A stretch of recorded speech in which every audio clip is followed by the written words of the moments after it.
Ô, gente, quando eu estudei, eu fiz teologia faz tempo, é década de 1980. Então, assim, nem nasci da Renata era. Eu também Você não era nascida? Na minha Não, era não. década. Você é de 1900 e...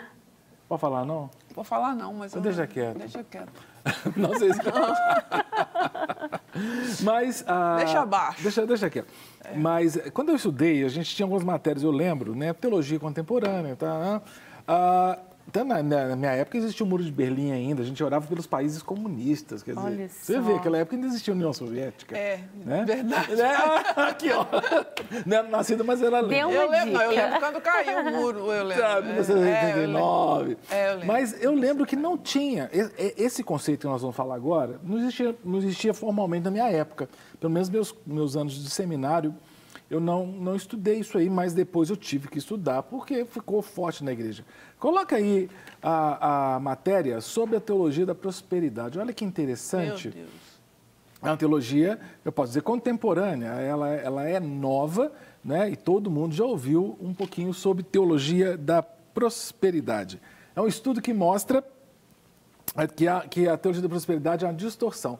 Está ali a fonte, o Gospel Mais, né? E o estudo constata que teologia da prosperidade é uma distorção do Evangelho. Agora que a gente Né? descobriu Tá ali um dos grandes ícones da teologia da prosperidade. A gente sabe que isso veio sobretudo dos Estados Unidos, né? E esse conceito de prosperidade, embora creio que seja um conceito bíblico, ele acaba sendo distorcido pela chamada teologia da prosperidade. Né? Vamos tentar conceituar, já que eu estou com duas teólogas aqui, né? Como é que vocês conceituariam teologia da prosperidade? Porque, como eu disse, é algo bem recente, né? Da forma que é colocado. Né? Eu só fazendo um comentário, você brincou comigo aqui sobre a idade.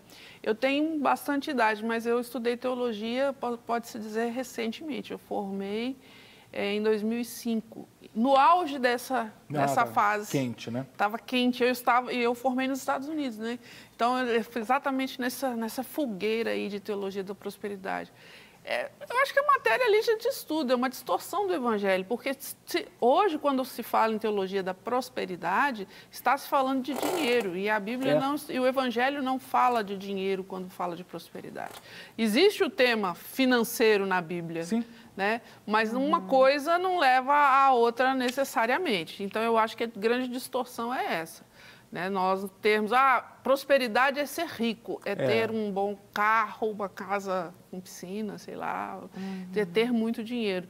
E a igreja acaba se tornando uma fonte de, como é que eu vou dizer, de cabresto na vida das ovelhas, para que se tenha dinheiro, para que se dê e se tenha dinheiro. E quem não tem... O Silvio Santos, quem quer dinheiro? Todo mundo quer quem não quer dinheiro. Mas o que acontece, Cássio? Aquela pessoa que não alcança esse objetivo, ele acaba se sentindo menor, menos espiritual, em pecado, indigno. Né? Porque essas teorias dizem o seguinte: você tem que ser próspero, porque você tem que ser rico, porque o nosso Deus é rico, ele é dono do ouro e da prata.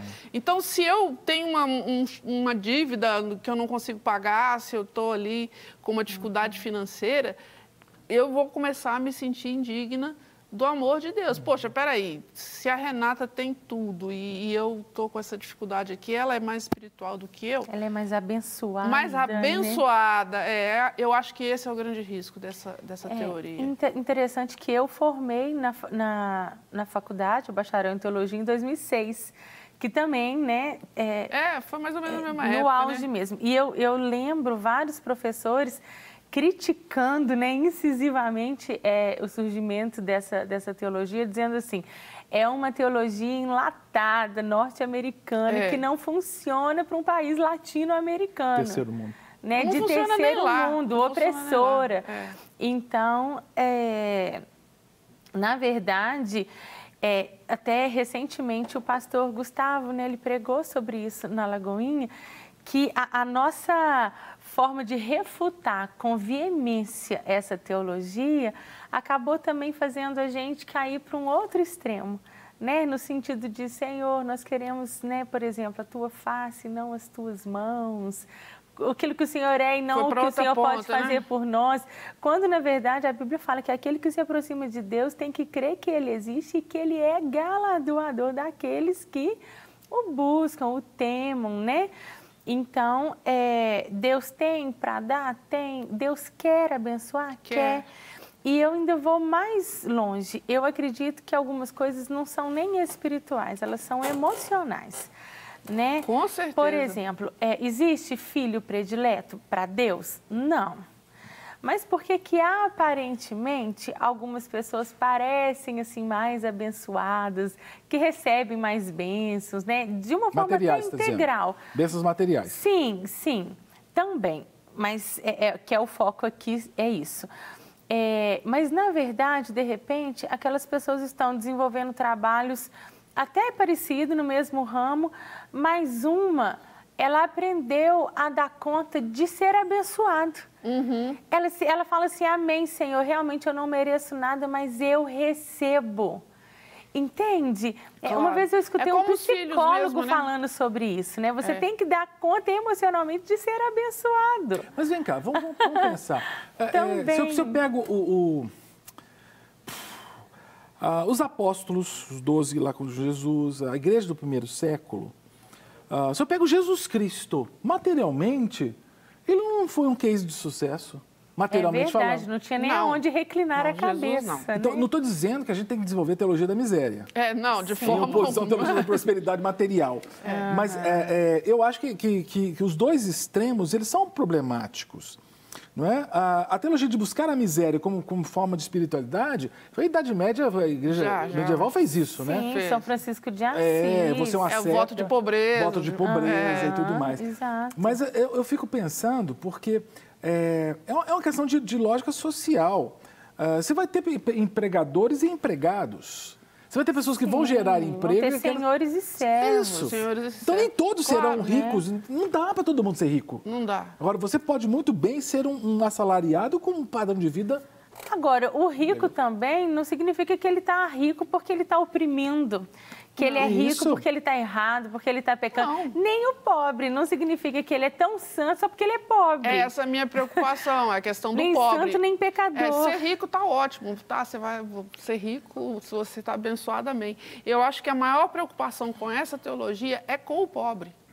Uma vez eu estava numa igreja em Belo Horizonte, uma igreja grande aqui, e o pastor disse de púlpito que naquela igreja não havia miseráveis, que podia olhar lá fora do estacionamento da igreja, que você não veria nenhum fusquinha lá, só tinha carrão. Então, quer dizer, o pastor falou isso de púlpito. Aí eu fiquei me imaginando a dona de um fusquinha, entendeu? Nada contra os fusquinhas, né? Eu amo fusca. Mas ele quis colocar como uma diferença de padrão, né? Falou de forma depreciativa. Depreciativa. Então, o que acontece? Eu fiquei me colocando no lugar daquela pessoa que tem um fusquinha e que está ali na igreja pela primeira vez. Aí ele começa, faz campanha, faz isso, segue toda essa estratégia, porque existe na teologia da prosperidade toda uma estratégia, É um método, né? É um né? método, E a pessoa continua com o fusquinha. Será que ela volta para a igreja? Ela vem de novo na igreja? Eu acho que... Só que se você quiser trocar de carro, né? Se trocar de carro. Porque ela vai ficar assim, se eu for para essa igreja, ela vai eu vou sair mudar, da igreja. fazer um upgrade. Eu sairia da igreja deprimida com o meu fusquinha, sabe? É porque, poxa, aqui o fusquinha seria um sinônimo de fracasso, né? De fracasso com Deus, de fracasso na fé, de fracasso na vida. Então, a minha preocupação com essa teologia não é nem tanto com o rico, porque o rico está rico, deixa ele lá. Se ele é abençoado, é o que você falou, se ele dá conta, né, de receber. Jesus dizendo que é mais fácil passar um camelo, né, no fundo da agulha do que um rico entrar no céu. Então, o rico ele já está num status, né? Eu estou até escrevendo. Social. Eu estou até escrevendo um livro agora que eu falo disso. Existe já um status quo na sociedade brasileira. Então, o que acontece? Nós temos que preocupar com o pobre, que pensa que não ser rico é pecado. E aí a gente perde a alma. Você falou sobre a questão psicológica, né? A alma do homem, ela precisa ser tratada. E essa é uma área que aflige muito as pessoas, principalmente nos países latino-americanos. E eu vou te dizer, Renata, que nem nos Estados Unidos funcionou muito essa história, né? São uns e outros aí. E a forma... E funcionou menos ainda aqui, né? Não funciona. E eu posso dizer até, assim, com toda reverência, né, que em muitos casos Deus não tem nada a ver com a prosperidade, sabe? Ah, sim, claro. Deus não tem nada a ver com isso, não tem nada a ver com a riqueza. Lava Jato, essas fortunas, isso é prosperidade material, né? Mas foi meio de roubo, meio de corrupção. Não quer ficar um segundo por fora da nossa programação? Agora você pode nos acompanhar através das plataformas digitais.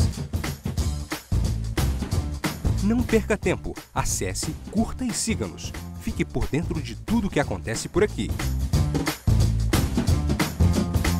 Rede Super, inspirando você.